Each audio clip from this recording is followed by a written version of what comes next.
Bonjour tout le monde, ça me fait plaisir d'être là, de publier cette vidéo pour vous encourager à la réconciliation. Vous savez, quand on se réconcilie, c'est pas pour les autres qu'on le fait, mais on le fait pour soi. Parce que quand on a été offensé par quelqu'un, si quelqu'un nous a fait du tort, nous a fait du mal, a bavassé de nous a fait une mauvaise réputation, peu importe ce que l'autre personne nous a fait.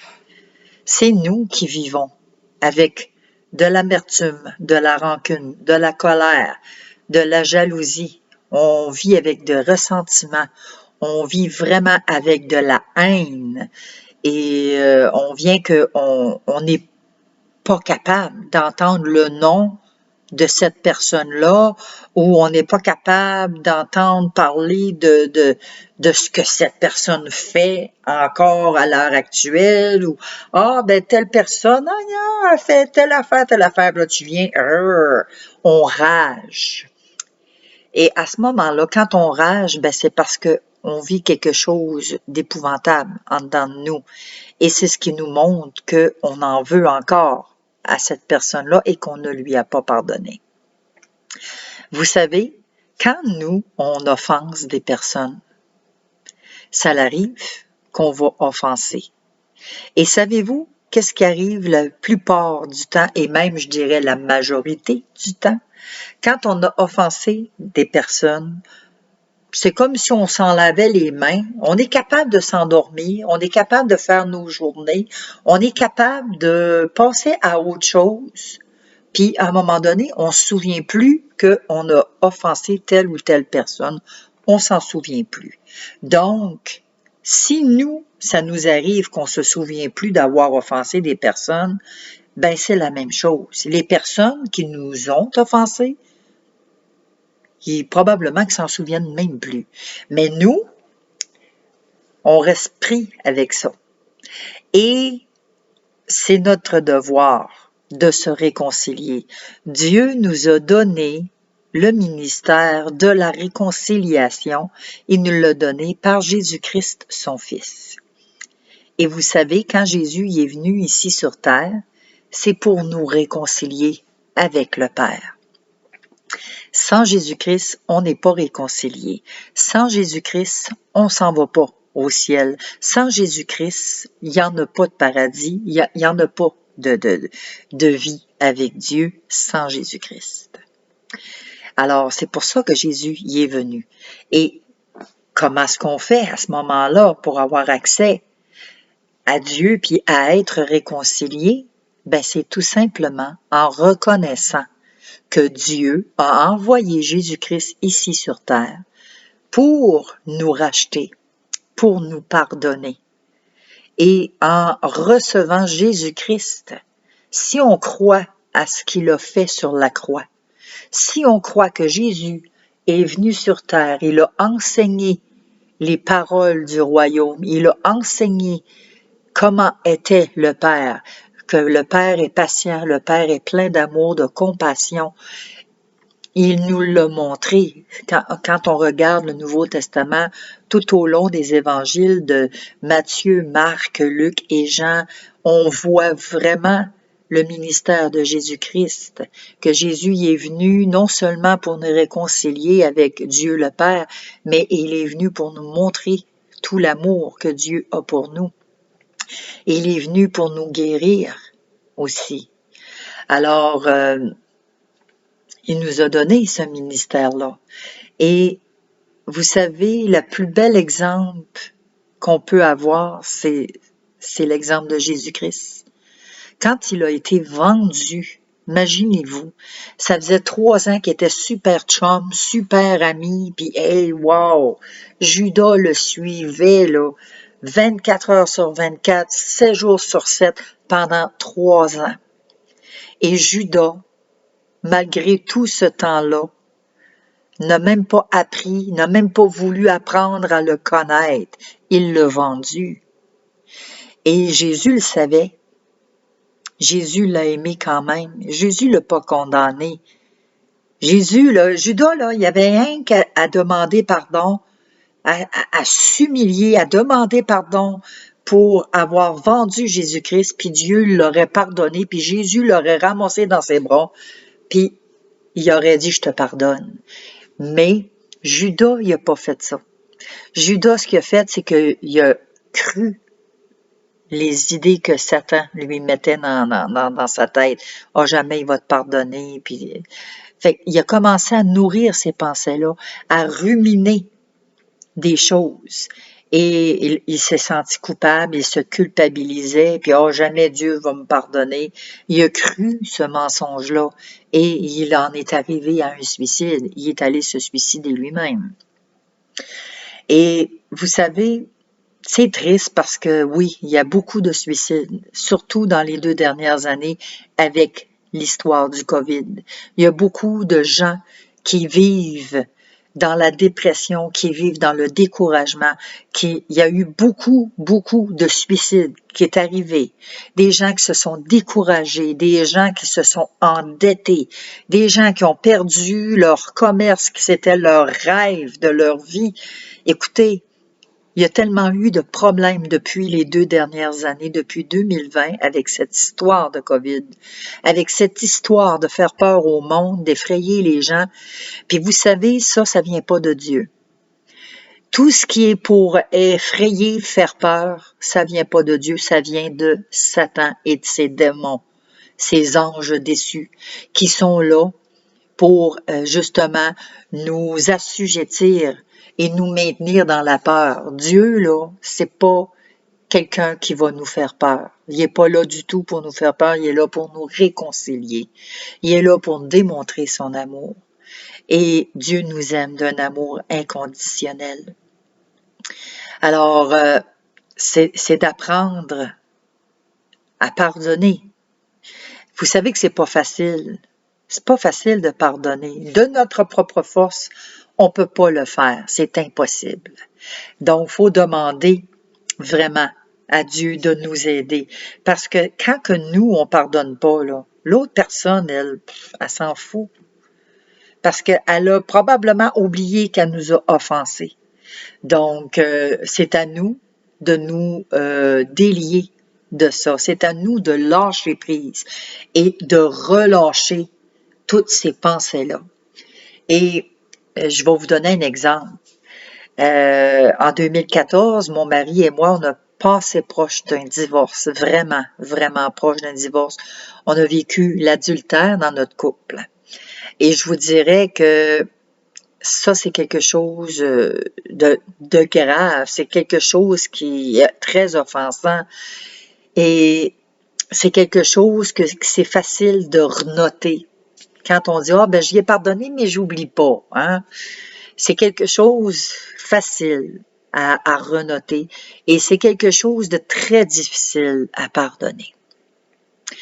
Et je vous dirais que quand le pardon y est venu, ça a été instantané. Oui, ça a pris un certain temps. Oui, parce que avant d'arriver au pardon, j'en ai venu à m'intenter à ma vie. J'étais quasiment devenue comme Judas, à croire ce que les pensées de l'ennemi venaient me mettre dans la tête. Et je nourrissais ces pensées-là et je suis venue tout proche de me suicider. Mais heureusement, Dieu n'en a pas permis ainsi. Dieu n'a pas voulu que j'en arrive là. Et il m'a donné la force nécessaire pour que je me détourne justement de Satan, de ses pensées négatives. Et à travers le suicide, Dieu m'a montré la croix. Qu'est-ce que c'était la croix? Qu'est-ce que c'était que de souffrir? Jésus, il est venu sur terre, il a souffert. On s'est moqué de lui. On a voulu s'en prendre à sa vie quelquefois, même, je dirais peut-être 2 fois, quand on regarde les Écritures. Et on a voulu s'en prendre à lui, à sa vie. Et jamais, Dieu n'a jamais permis que ça l'arrive.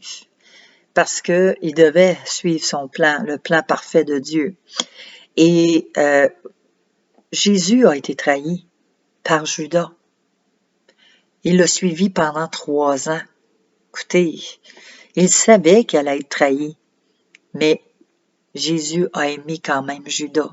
Il est mort pour lui quand même. Et Judas n'a pas voulu se repentir, n'a pas cru au pardon de Dieu et il s'est enlevé la vie. Et ce qui est arrivé aussi, c'est que quand Pierre était à l'extérieur pendant que Jésus était à l'intérieur en train de se faire juger, Jésus avait dit à Pierre, avant même que le coq chante 3 fois, tu vas m'avoir renié. Oh non, non, non, hey, non, pas tout, jamais que ça va arriver, hey, non. Mais Pierre, pendant qu'il attendait le verdict là, des jugements, des pharisiens, tout ça, il y a des gens à l'extérieur qui l'ont reconnu. On dit, ah, toi, tu es avec Jésus, on te reconnaît. Non, non, non, non, non, c'est quelqu'un d'autre. Vous confondez, là, je le connais pas. Un autre, ben non, j'ai jamais vu. Puis, rendu au chant du coq, quand le coq a chanté, c'est là qu'il s'est aperçu. Et Jésus a été relâché à ce moment-là et il sortait et le regard de Jésus et de Pierre se sont échangés. Et la compassion, moi c'est ce que j'imagine, que Jésus a eu tellement de compassion pour Pierre et que Pierre, lui, c'était la condamnation, que là, il réalisait qu'il avait trahi Jésus, il l'avait renié. Et vous savez, Jésus a aimé. Il nous a tellement aimés qu'il a accepté le sacrifice de la croix. Il a accepté de se faire humilier, de se faire cracher dessus. Il a accepté de se faire fouetter jusqu'au sang. Puis vous savez, les fouettes, dans ce temps-là, il y avait comme des pics au bout du cuivre. C'était vraiment là, des languettes de cuivre qui partaient avec des pics. Et quand ça fessait, ça l'arrachait la chair. Donc Jésus a été battu, a été déchiqueté, si je peux appeler ça comme ça. Et il a vécu ça. Et Dieu m'a tout montré. Pendant que moi, je vivais des sentiments envers mon mari, que je vivais le découragement, que je vivais vraiment là, dans une épreuve effrayante, épouvantable, Dieu m'a montré toutes ces images-là. Il m'a montré la trahison, il m'a montré tout ce que Jésus a vécu. Puis Dieu me dit, tu vois Chantal, il dit, malgré tout ça, et par-dessus tout cela, il dit, c'est mon amour que je t'ai montré. Je t'ai tellement aimé que, regarde, je t'ai donné mon fils. Puis Jésus m'a dit, j'ai souffert tout ça par amour pour toi, pour te racheter. Fait que quand j'ai compris ça, j'ai dit, wow, Seigneur, je peux pas ne pas pardonner. Il faut que je pardonne moi aussi. Parce que toi, ce que tu as vécu, là, c'est pas mal plus pire que ce que moi, j'ai pu avoir vécu. Alors, j'ai décidé, parce que c'est une décision, j'ai décidé de pardonner à mon mari. Et à partir de ce moment-là, je me suis rapprochée de plus en plus de Dieu. J'ai commencé à lire de plus en plus ma Bible. Et mes prières ont changé aussi. Parce qu'avant, je priais, ah ben là, Dieu, c'est le mari que tu m'as donné, puis c'est mon mari. Mais non, maintenant, là, je priais autrement. Je demandais à Dieu de se rapprocher de mon mari. Puis je disais au Seigneur, je te demande vraiment de l'éclairer, de mettre la lumière dans son cœur, de te faire connaître à lui. Je priais même pour la femme avec qui il était. Hey, c'était extraordinaire, je vous le dis, il s'est passé des choses. Et quand j'ai décidé de pardonner, tous les ressentiments l'amertume, la colère, la jalousie, parce que là, oui, c'est normal, j'étais jalouse de cette femme-là. Qu'est-ce qu'elle a de plus que moi? Pourquoi qu'elle s'intéresse à une autre femme plus que moi? Qu'est-ce qu'elle a? Alors, un paquet de questionnements, il y a un paquet de sentiments et ça s'est tout envolé. Et je vous dirais aussi que quand j'ai pardonné, ça a été placé dans la mer de l'oubli comme Dieu. Dieu, ce qu'il fait quand il nous a pardonné par Jésus-Christ, son Fils. Et quand on l'accepte dans notre vie, qu'on accepte qu'il soit notre Seigneur, notre Sauveur, qu'on croit à ce qu'il a fait sur la croix, ben Dieu nous pardonne et il met en oubli toutes nos fautes, nos péchés qu'on a faits. Et c'est la même chose que ce que j'ai fait avec mon mari. Et oui, c'est sûr que Satan, avec ses petits démons, revenait à la charge. Il revenait avec des pensées, ouais, puis là, il me ramenait, ouais, mais d'un coup, d'un fois que il y a encore son numéro de téléphone, puis que là, il s'envoie des textos. Non, non, non, non, non. Je lui ai pardonné. C'est pour ça que je lui pardonne. Ouais, mais d'un coup, qu'il s'échange encore des courriels. Non. J'ai pardonné. Dans le nom de Jésus-Christ, il a été pardonné. Ouais, mais d'un coup, qui est revenu avec toi juste parce que il y a de mauvaise conscience. Non. J'y ai pardonné. J'ai pardonné. J'ai choisi de pardonner. Arrête de m'achaler avec ça, c'est non. Puis il me revenait avec des images, de temps en temps encore de la condamnation, puis des doutes, mais à toutes les fois qu'il revenait à la charge, je l'arrêtais. Je disais non, c'est pour ça que je lui ai pardonné. C'est pour ça. J'ai pardonné pour ça. J'ai pardonné. À un moment donné, il s'est écœuré, fait qu'il a arrêté de venir m'achaler. Il a arrêté. Fait que c'est là aussi qu'on voit que je suis capable d'en parler, je suis capable de vous dire que oui, ça a été très difficile, mais j'ai plus de ressentiment. Et vous savez, quand on pardonne pour vrai, on est capable justement d'en parler puis de plus rien ressentir. C'est là qu'on voit qu'on est vraiment libéré. Et quand on pardonne pas, on a des ressentiments. On a des émotions. On vient avec un nœud dans la gorge. Vous savez, ça nous pogne, puis on vient avec des larmes aux yeux. Puis ça veut dire qu'on n'a pas pardonné. Puis oui, ça fait mal. Ou ben oui, j'ai pardonné, mais ça fait mal. Il reste encore quelque chose. Si tu n'es pas capable de parler de ce que tu as vécu sans avoir une émotion qui te monte à ce moment-là, il te reste encore quelque chose à pardonner. Et c'est pas facile. Je vous le dirais, là, c'est vraiment pas facile. Mais ça se fait. Ça se fait. Et il faut demander à Dieu de nous aider. On le fait pas par nos propres forces, là. C'est pas, ben moi, je décide de pardonner, puis bang, on passe à autre chose. Quand que nous, on offense quelqu'un, oui, c'est facile d'oublier qu'on a offensé. Mais quand c'est quelqu'un qui nous a offensés, c'est nous autres qui est pris avec ça. Alors, c'est nous autres qui nous rongent par en dedans. Et on va développer des maladies, puis c'est vraiment connu. On développe des maladies, on a de la difficulté à manger, on a de la difficulté à dormir, on peut même développer des cancers. On se ronge par en dedans. Donc, il faut vraiment se libérer de tout ça. Et comment est-ce qu'on y arrive à se libérer? C'est en demandant à Dieu de nous aider. Et de prier dans le sens que oui, Seigneur, je te demande de m'aider. Par mes propres forces, je suis pas capable. Mais c'est aussi de résister.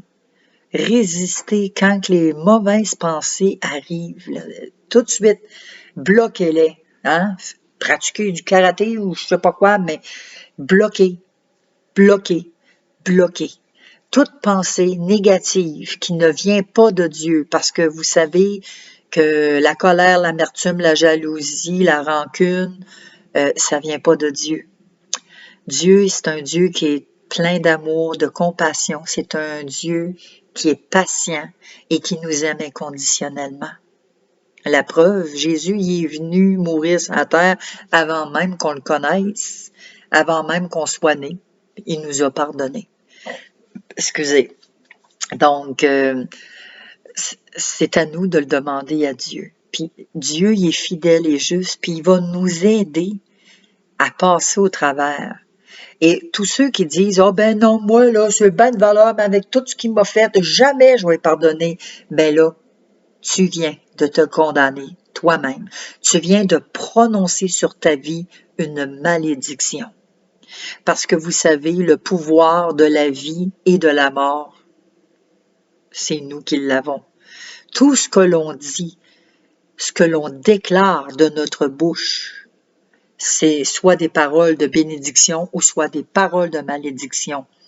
Et quand on déclare des choses, soyez sûrs d'une chose, que ces choses-là vont arriver.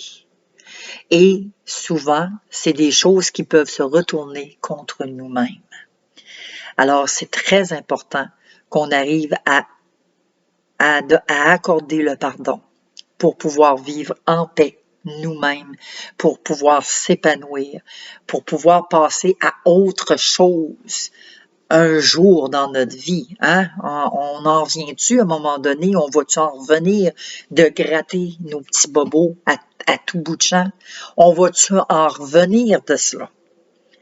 Et je vous dirais que c'est tellement libérateur. Quand on a vraiment décidé, on a choisi de pardonner, c'est comme si nos poumons s'ouvraient et qu'on respirait de l'air pur. Ah, ça fait tellement du bien, là. Vraiment un bien extraordinaire. Alors, je vous conseille fortement de pratiquer la réconciliation.